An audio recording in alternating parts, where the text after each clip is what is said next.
Mais là, les Québécois, ils ont voté contre nous, ils veulent pas un couple, mais voyons donc, ils veulent pas nous voir en finale, ils sont bien crispes en cave! Mais j'ai des gros seins. Bienvenue à Dr. Loft.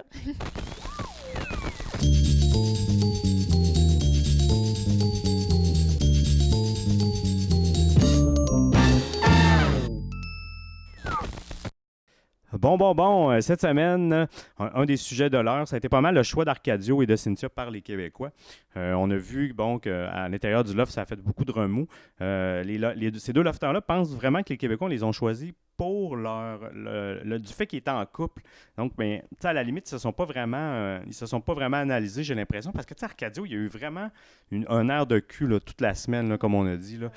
Il y a eu un air de cul, il a engueulé Kevin, après ça, il a engueulé Cynthia, malgré les avertissements de Miaela. Il n'est pas arrivé, il a toujours gardé son attitude, mais crème, à la limite, sûrement que ça ne l'a pas aidé. Je pense que Kevin l'aurait éliminé pareil. Mais à la limite, ça ne l'a pas aidé. Mais dans les choix des gens, je ne sais pas si ça aurait vraiment influencé quelque chose. Parce que versus Geneviève, je me le demande là, à la limite. Parce que Geneviève a été plus de bonne humeur à un moment donné. Mais en tout cas, bref, c'est le passé pour ça. Puis au niveau de Cynthia, dis-nous donc, qu'est-ce que tu en penses un petit peu là, au niveau de Cynthia? Ben moi, en gros, je suis vraiment contente que ça a été le couple qui a été mis au ballottage. Je voulais absolument pas que ça soit Geneviève qui soit au ballottage cette semaine, même si je trouve qu'elle a une attitude de merde. Je voulais pas que ça soit elle. Je trouvais qu'elle faisait petit un peu, elle était en situation d'infériorité numérique. Puis je pensais que de séparer le couple, ça allait faire du bien un petit peu dans le loft. J'ai pas aimé l'attitude de Geneviève parce qu'elle arrêtait pas de dire que les Québécois avaient choisi en fonction que l'histoire de Holly pis tout. Puis sinon, mais c'est parce qu'ils veulent pas qu'on aille en finale. Ben, fait que manger toute la marde. Genre, elle dit ça aux Québécois, je sais pas, j'ai vraiment trouvé ça comme cave. Tu sais, au pire, t'es dans un jeu. C'est rendu à l'avant-dernière semaine au moins. C'est quand même pas si pire, là, tu sais. De toute façon, les Québécois, il faut qu'ils fassent un choix. Puis je pense qu'ils ont pris le bon choix en choisissant Cynthia et Arcadio. En effet, moi, je trouve que vraiment, ils ont fait le meilleur choix parce que, Cynthia, on va voir vraiment ce qu'elle est comme personne parce que cette semaine, comme disait Louise, Cynthia, c'est vrai que c'est une dépendante affective, selon moi. Puis, en tout cas, j'ai vraiment hâte de voir. Moi, j'ai l'impression qu'elle va vraiment sécher comme une tomate séchée, là, sans cadeau. Sérieusement, je suis comme. J'ai de la misère. Tu sais, oui, elle est fine, elle est bonne, elle joue pas de stratégie, elle reste elle-même, mais pour elle, elle a vraiment l'impression qu'elle a un bon jeu, hein, à reprocher aux gens. Ah, mais là, il voit pas mon jeu, il voit juste le couple. Mais c'est parce que t'en as pas de jeu, Cynthia. Tu sais, sérieux, elle joue pas, elle reste elle-même, elle est pas stratégique pour deux scènes, puis elle fait juste aimer, puis être fine, puis nanana. Mais tu sais, Love Story, c'est plus que ça. À un moment donné, c'est trop simple, là. Tu sais, c'est comme tu pitcherais des rats dans une cage, puis... Bon.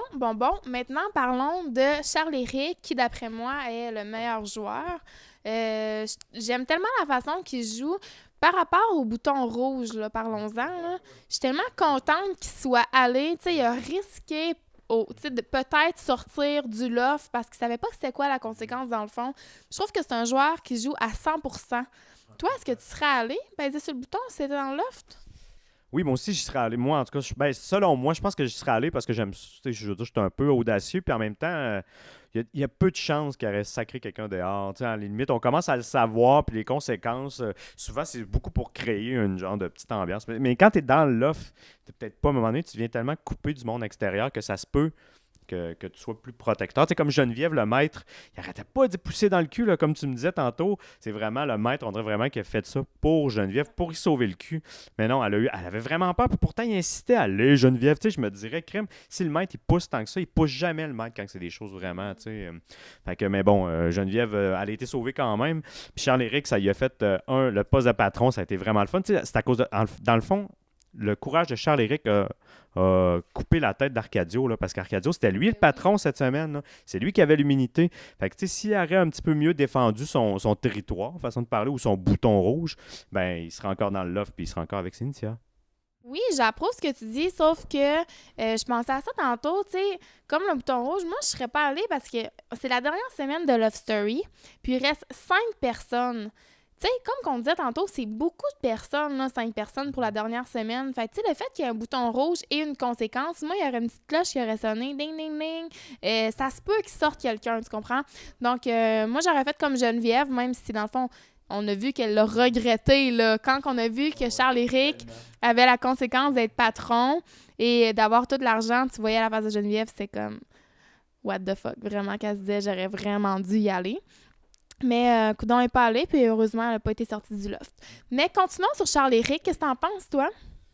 Charles-Éric, encore une fois, il était, il a vraiment bien joué quand il y a eu les billets à admission, puis il fallait vraiment que lui réussisse sa mission. C'était de faire réussir la mission des autres lofters, dans le fond, de les bébites. La langue de porc, tu sais, la langue de porc, j'en ai déjà mangé. C'est vrai que ça look dégueulasse. C'est vrai que ça goûte le jambon dans le vinaigre. Tu sais, c'est pas si pire. C'est super psychologique, tu sais, parce que c'est pas si pire, c'est un peu fibreux, on s'entend. Tu sais, c'est pas du steak, là, on s'entend. C'est pas ça qui se vend le plus, mais bon, c'est dégueulasse. Ah oui, est-ce que tu as vu le fait qu'Arcadio, il a bu le jus de la langue de porc? Ah, j'ai failli vomir. Quand même, hein? Mais bon.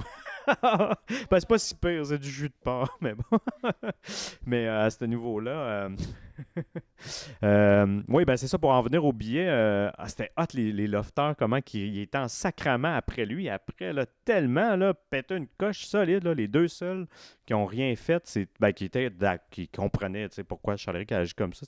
C'était Mia et Kevin. Tu vois vraiment que c'est les deux lofters les plus matures, puis pas nécessairement les moins émotifs, mais ceux qui contrôlent mieux leurs émotions. Donc, à la limite, en plus, c'est ceux qui ont le plus de chances de gagner. On le voit, là, tu vois, les gens qui contrôlent mieux leurs émotions, c'est ceux qui sont les meilleurs à Love Story, je pense.